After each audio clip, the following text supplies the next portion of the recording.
Hey, what's up everyone? This is Gabriel Santos from gfsantos.com, and in today's video I want to share with you how do I deal with stress or certain uncomfortable emotions like anxiety without using weed. So I used to use weed almost every day for 8 years, and I would often use it to deal with stress or anxiety or other uncomfortable emotions. And now that I don't do that, I've discovered and created ways for me to productively deal with those emotions in healthy ways. One main way is exercise. That's a pretty common one you'll find in other advice columns when it comes to this topic. I work out at least once a day, usually a cardio workout, somewhere between 10 to even 30 minutes. And then on other days, I weight train a little bit. And I'm part of a fitness group called Elite 24 Athletes who train really hard, and we do extreme adventures like hiking up 14,000 foot mountains, skydiving, trips to Arizona to do hiking and kayaking and things like that. And so I train myself and we train ourselves to be in the best shape as possible. And I also eat foods that, that support a positive internal environment, both mentally, emotionally, and chemically. I'm in phenomenal shape, guys. I'm around 40% body fat, maybe even a little lower at this point. And I am in the best shape of my life, straight up. So that's beside the point. Other ways I deal with stress, I don't do active meditation every day, but I do have a number of practices that have me be mindful and get present, so to speak. So for example, if I get triggered and I feel stressed and I can feel it in my body and my mind, specifically in this region, what I need to do typically is just kind of sit there and just feel my body, because when I get stressed, this part tends to get very active, and I just sit there and I just feel into my body, into those areas, and I breathe. I actively breathe, and I relax my muscles. I scan my body for where things are tense, and I just consciously choose to relax those muscles, right?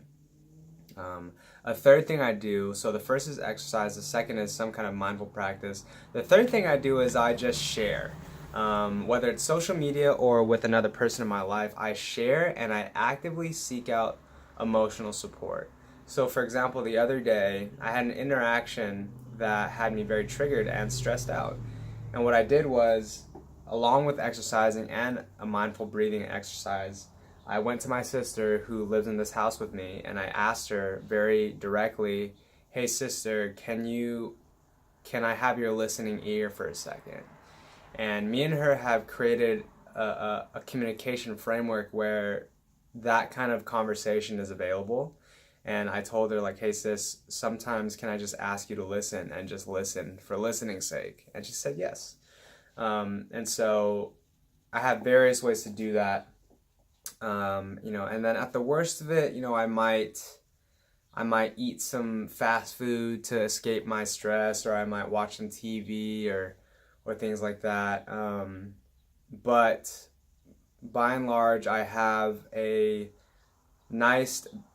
decent menu of options to choose from that I can reliably depend on to relieve my stress. Like I might go get a massage. And so, if you're someone who is just looking to decrease the amount of times they smoke, or to just find other ways to deal with stress other than weed for whatever reason, there are many options. Exercise is a great one. Doesn't have to be intense. You could just go for a walk, listening to music. Another one actually that I have recently discovered is, it's kind of like art, but it's, I have a sketch pad that I write what's on my mind, and I just, I activate my creative side, and, I just kind of whatever pops to me, I put in this little sketchbook. And there's no right or wrong way to deal with your stress. There are consequences to certain actions. Like if you drink, you know, like alcohol, then maybe that doesn't work for you. Maybe it does. My whole point with that statement, not the alcohol statement, but the right or wrong statement, is that, you know, you just gotta figure out and play around with what you feel that you need, and what ultimately what works in positive ways and brings positive results to your life. And here's the thing, for a lot of people, smoking weed is part of their stress relief menu. It is. And for a lot of people, they don't experience addiction with it. They can do it once a day, and they have the money for it, and they don't detract from their responsibilities and their relationships. And that's fantastic, you know, like, that's part of my message, you know, when it comes to weed use, is that, you know, it has really nothing to do with the quantity, like, or the frequency. It's more so like, how do you feel about your pot use, and how is your life being affected by your pot use? You know what I mean? Like, for some people, working out every day has negative effects. Working every day has negative effects. You get what I'm saying? And at the same time, sleeping for 8 hours is good, but sleeping for 4 hours is not good, and sleeping for 12 hours is not good. So for some people it is, right? So my point is, you got to find out what works for you. You got to find out what needs you need to meet for yourself. And you have to be honest and observe, you know, how are my current stress relief options affecting me as a whole? And is weed, the way I smoke weed, a viable way to do that? Or is it not? You know, so just discover different ways that you feel would work for you, and be open to trying things out. You know, I had no idea when I bought this sketchbook that the idea of using it to, you know, draw stuff and write stuff would be relaxing, but I was pulled to do it, and I tried it, and I like it. And I don't do it every day. You know, I do it when I feel pulled to do it, or when the moment feels right. And so yeah, just, you know, don't be afraid to try stuff. And don't be afraid if it doesn't work. Like, if exercise doesn't work for you, don't beat yourself up with it. You know, so yeah, guys, that's it for today. I'm wearing the same shirt as the last two videos because I'm banging out like 7 videos today, because I'm gonna be out of town for a little bit, and I'm getting ahead of schedule. But yeah, guys, until next time, peace.